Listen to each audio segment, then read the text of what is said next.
La charla mía va a ser en inglés, pero yo puedo contestar preguntas en español. In 1935, in the middle of the Great Depression, my father, who was a mining engineer, could not find a job, but decided to support his family by acquiring in southern Arizona abandoned mines which contained small tonnages of high-grade ore. He operated on a very small scale with only 2 or 3 miners. The name of the mine that he operated in 1935, when I was 7 years old, was Silver Hill. During my summer vacation, after finishing my first grade, I stayed with my father during my summer vacation. I was 7 years old, and we lived in a tent with a barrel of water in front of the tent and an outhouse behind the tent. There was no electricity. We had a Coleman lantern in the evening, and the coyotes howled every night. I loved it all. The mine had a shaft about 30 meters deep, which had been sunk in the vein, in the Silver Hill vein, which contained values in lead and silver, copper, and gold. The vein which was above 1 meter, the vein was about 1 meter thick and varied in grade and thickness. A drift was being driven from the shaft, which was centered on the vein, which produced saleable ore and was also developing ore which could be stoked later. The ore being mined in the drift contained visible galena and pyrite and chalcopyrite.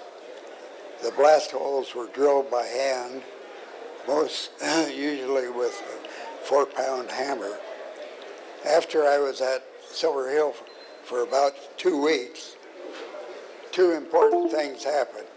The first was that I was allowed to spit a 12-hole round of blast holes, lighting the fuses with my carbide lamp. The holes were filled with sticks of dynamite, and then tamped. A small hole was punched in the last dynamite stick, and one end.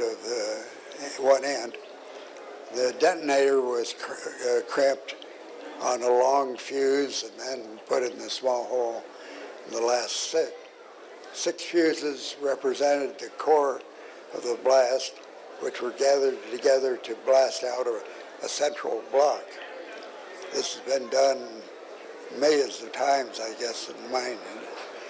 These were followed by 3 holes with longer fuses to remove a slab at the top of the blast, and finally 3 holes were planned to remove the floor slab. Each fuse made a loud zzz sound and created a lot of smoke. It was terribly exciting to a 7-year-old who was allowed to light the holes, the fuses, and then shouted, "Fire in the hole," and ran for the ladder, followed by his father to save him from an accident on the ladder. We waited at the top of the shaft to count the explosions, and we counted 12.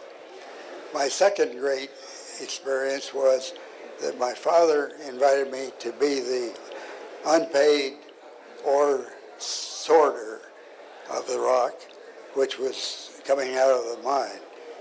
It wasn't very difficult to recognize the shiny, heavy ore from the barren wall rock, but I was very proud that my father had the confidence to give me the job. It was then I decided that there could not ever be a better job.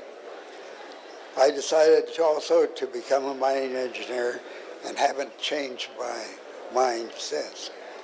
I entered the University of Arizona in 1945 and graduated with a Bachelor of Science degree in 1949.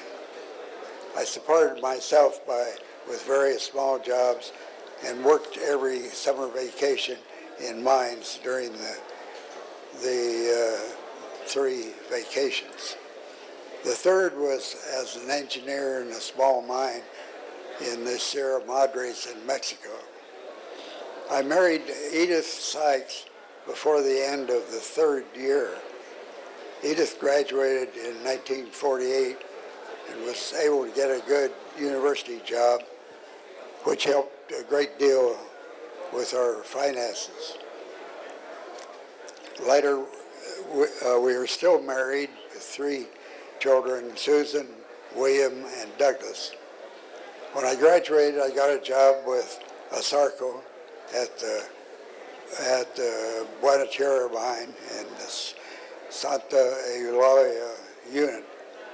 I worked first as an engineer, then as the shift boss, and finally as a night foreman in charge of the Buenachera mine on the night shift.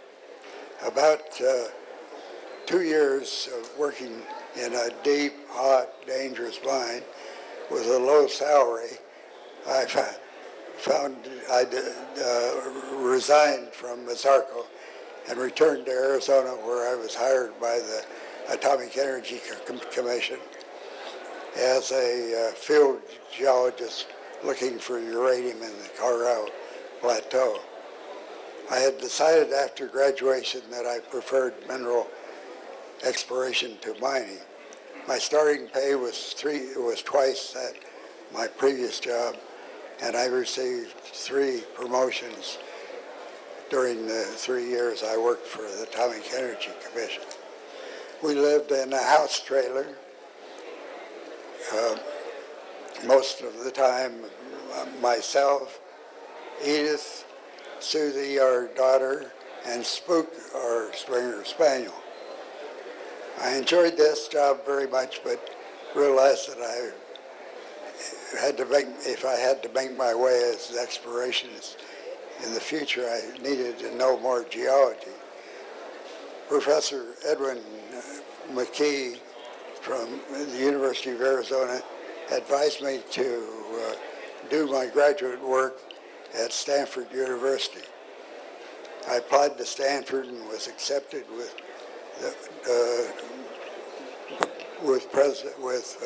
Professor McKee's help. I didn't enjoy Stanford very much, but working a lot of the time, 14 hours a day to keep up, but was allowed me to work enough to receive a master's degree in 9 months of classes, plus later additional work outside of the university on my thesis. I did learn a lot of geology. I was offered a doctorate scholarship, which I didn't take. My success has always come from working very hard. When I left Stanford, I was given a good mineral exploration job, which was based in Arizona and Colorado. I visited prospects selected by my boss in Canada, and I never found a mine. This turned out to be a common story in my career, that the mines that somebody else had liked never produced a mine, and the ones that I found and which later fit the Lowell porphyry copper model often did hit. So after 3 years, I was given a job by a large company, Utah Mining, which later became the copper division of BHP in Australia. I had become interested in geology of porphyry copper deposits and was asked by Utah Mining to review prospects of this type, but never found a mine. My immediate boss, Howie Peacock, was the best ore deposits exploration geologist I ever worked for, and I later became my success. A lot of my success I owed to having Howie as a mentor, and that's another message for all of you that are learning to be exploration geologist. Is it's good to work with someone who has been successful, and or someone who is a good ore deposits geologist after you get out of school. In 1960, I was asked to open a Utah mining office in Tucson, Arizona, to look for copper deposits. But in 1961, when I was asked to move to Canada, I resigned from Utah and became a exploration consultant. And Utah gave me a small retainer for 2 years to tell them what was going on in the copper industry. In 1965, I was mapping an area in the Papago Indian Reservation for Newmont Mining, who had been my principal consulting client. At the same time that I was looking at their prospect, I found another promising area on the reservation, which I reported to Robert Fulton, the Vice President of Exploration and Mine Development for Newmont. It was near the other area, but fit some of my criteria in the porphyry copper model. He told me to look at it. It was a virgin area showing some good porphyry copper model features, and Bob Fulton told me to look at it in more detail. At the time was limited on our agreement with Papago Indians, and so I spent 3 days with nights sleeping in an abandoned mine tunnel. I recommended then that Newmont acquire the area from the Papago Indians. They did, and drilled out a medium-sized porphyry copper deposit. They decided to put it in production, but the Papago group refused to allow developing a mine. I, however, felt that I had discovered a mine. At the same time, a large privately owned oil company, Quintana Petroleum, approached me to represent them in the consulting business in finding a mine in southwestern U.S. I agreed and within the first month learned that the Purcell property had been, Mrs. Purcell had died and the property had southwest of San Manuel Mines was for sale for the first time. I was very familiar with the geology of the San Manuel ore body and the San Manuel fault. And after first offering to share my idea with the San Manuel owners who were not interested, I suggested to Quintana that they option the Purcell ground, and they did. There were 5, some very deep, existing churn drill holes in the Purcell ground, and they had saved the samples and had assays and geologic maps for the holes. I was able to relog the holes, collecting information on hydrothermal silica minerals not mentioned in the original logs.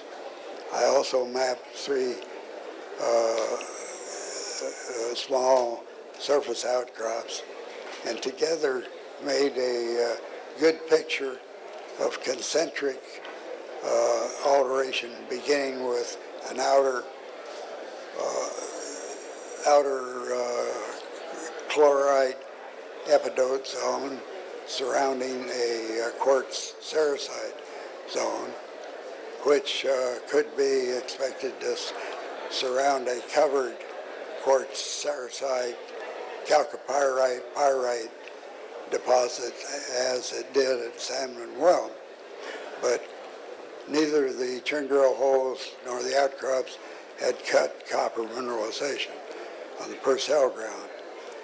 Plotted with the San Manuel concentric zone, it looked very much like the other half of a larger deposit.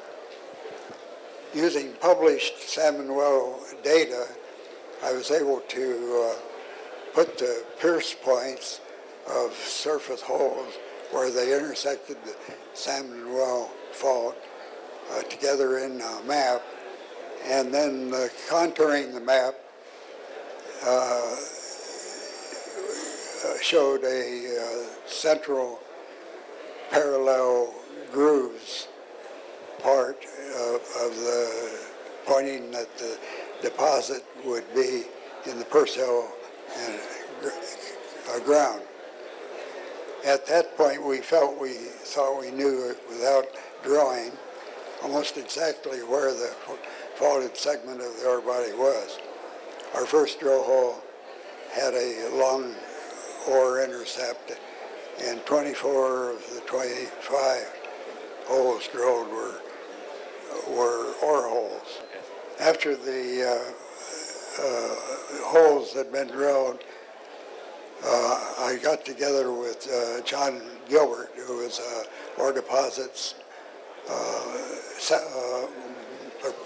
professor at the University of Arizona, and we together wrote the salmon. I think we need to be closer. We together wrote a more academic article that basically was the first article to describe the porphyry copper model. To my surprise, the paper attracted much attention and was translated into 4 languages. Afterwards, I was asked to visit many prospects and mines all over the world. This was of great value in my career. I usually spent a few days at each property or mine, and then had to submit an option about the geometry and financial costs that would be encountered either to find a deposit or draw out a deposit. This forced me to learn more about the low porphyry copper model than I had previously learned, and was a definite career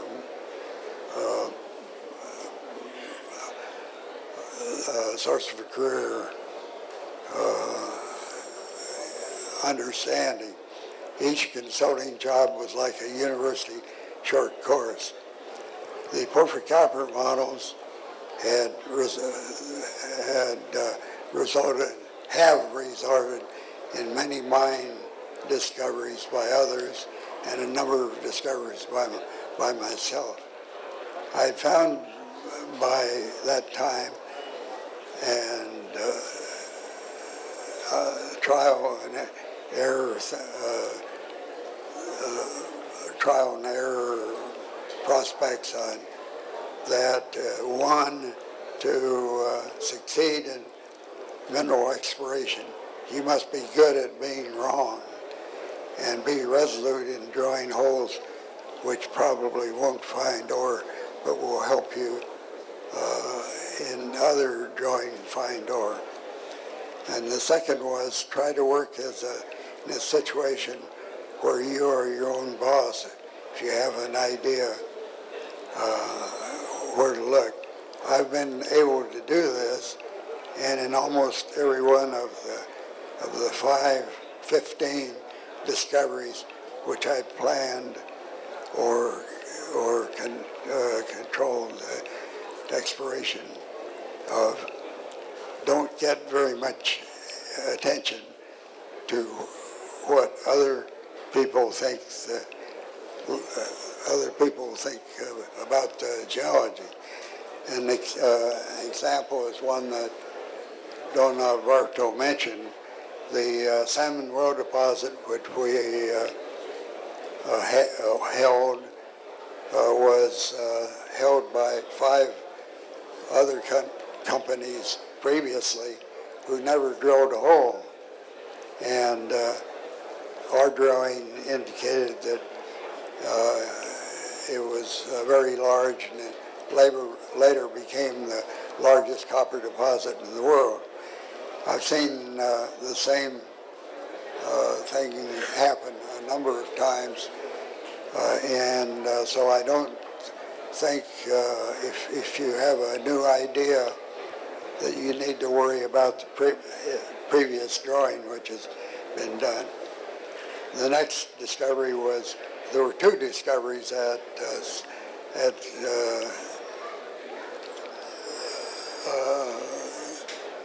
La Escondida. One was Escondida and another was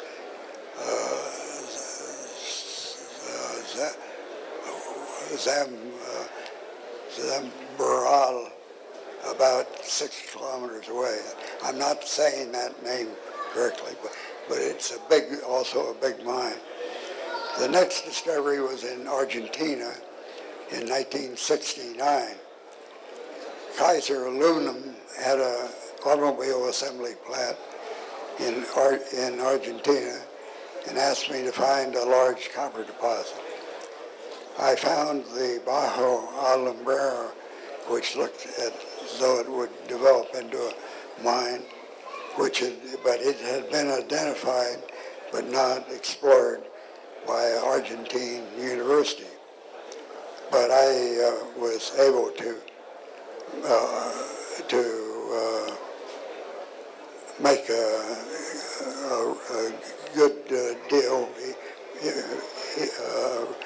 good for both the buyer and the seller, which was signed, and I gave this to Kaiser, but they were horrified that a big mine had probably appeared, and they had apparently been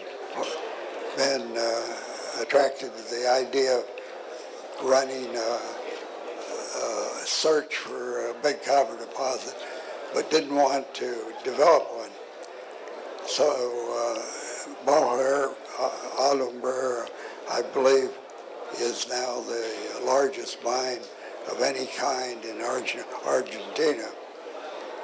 Bad management's one of the big obstacles in mineral exploration. I moved to a business plan approach, which I think I invented, of making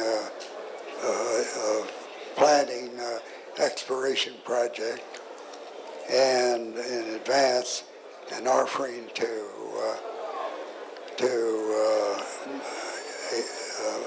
manage exploration to find an ore body. And the big company paid costs and paid my fee. And about 1 out of 3 of these invitations to large companies produced an ore body. This was how the 2 ore bodies at Escondida were found, and there was at least 1 or 2 others. The name of the other deposit at Escondida is Zaldivar, and it's now a large mine. I then moved first into financing exploration myself in Peru, where I staked what turned out to be a 2 million ton low-grade copper deposit, which may now be mineable with the current copper price. The mine grade in Arizona has, in about 10 or 15 years, has dropped to less than half of what it originally was. And this is due to lack of high-grade ore and higher copper price. I then formed a small Canadian stock company which found in Peru in 1996 the Perina deposit, which contained, I think it finally contained 9 million ounces instead of 8. We sold it to Barrick Gold for about US $750 million. In 2005, a syndicate I had organized in Peru privatized a porphyry copper deposit. It was owned by the government, located 45,000 meters and up to 5,000 meters in elevation. It was called Toro Mocho. We logged the old drill cores and changed the interpretation of the geology, used the zoning of silica minerals as in our other deposits, and in effect applied the low porphyry copper model. We logged the old holes and changed the interpretation of the geology and drilled about over 100,000 meters of new holes, and at times had several drill rigs running. We increased the initial gold reserves by about 10 times. A Chinese company businessman with whom I was slightly acquainted called me and told me he was interested in how could we meet, and it turned out that we met in Taipei, where I was making an airline connection to visit something in Manila. And I invited a company lawyer, David DeWitt, a longtime friend, to also meet me at Taipei. And in 2 hours, we had tentatively agreed on a U.S. $750 million deal, kind of similar to the Barina deal for Taramocho. Both of these deals were in cash payment. A month later, he met me in Vancouver together with 3 law firms, and 2 days later we had a sale agreement which was signed for U.S. $750 million cash price. The property has now been in production for several years. A new discovery was a large titanium mineable deposit in Paraguay, which extracted titanium from laterite, much the same way that nickel is extracted from nickel laterites. We built a pilot plant, and which gave good separation results, and arc furnace, which gave good furnace results in South Africa. But we were never able to convince people who had been using a different source of titanium that to finance a mine using a new process and a new type of ore. So that's another, we were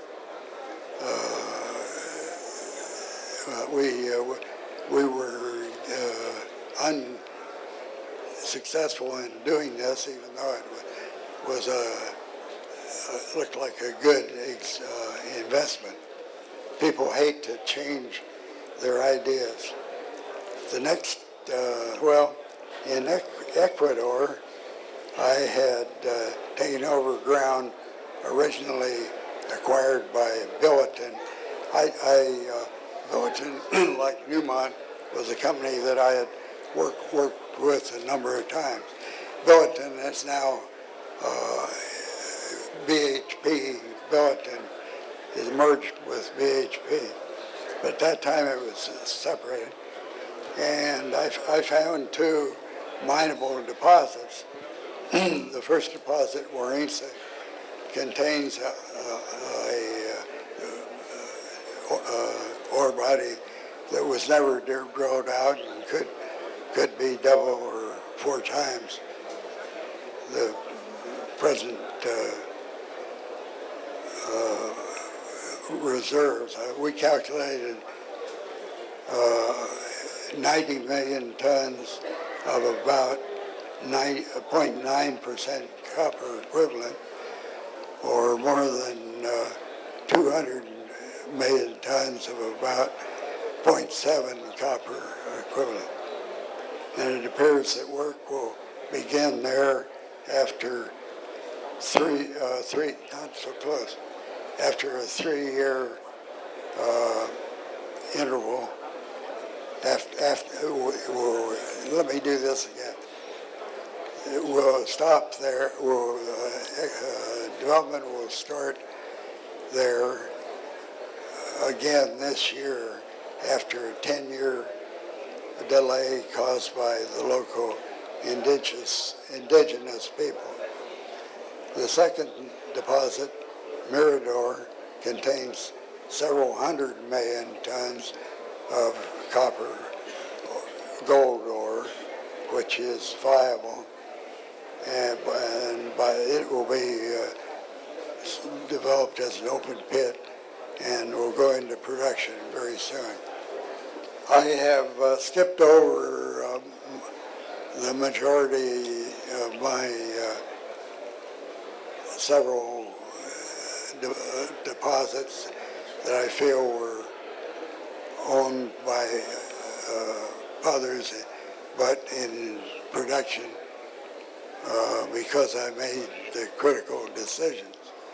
I'm now 91 years old, still interested in potential mines in Ecuador, Peru, and Chile. I've never gotten over the prospecting disease that I contracted at age 7 at Silver Hill Mine. Thank you.